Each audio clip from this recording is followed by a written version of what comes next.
குபேர பகவான் செல்வத்தின் காவலர். அவர் அருள் பெற்றவர்களுக்கு வாழ்க்கையில் நிலையான செல்வம், பணவரவு மற்றும் கடனிலிருந்து விடுதலை சாத்தியமாகிறது.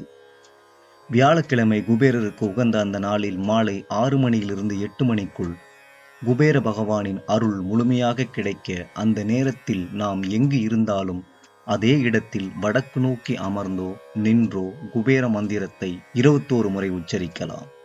இது மிக எளிய வழிபாடாகும். குபேர பூஜை அல்லது குபேர தீபம் ஏற்றியும் வழிபடலாம்.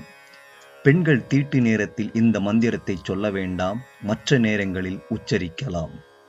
மந்திரம்: ஓம் யக்ஷராஜாய வித்மகே வைஷ்ரவனாய தீமகி தன்னோ குபேர பிரச்சோதயாத். இந்த சிறு வழிபாட்டு முறையை பின்பற்றி குபேர பகவானின் அருளால் உங்கள் பணநிலை உயர்வதோடு கடன்கள் குறைந்து வாழ்வில் அமைதி நிலவும் என்பது உறுதி.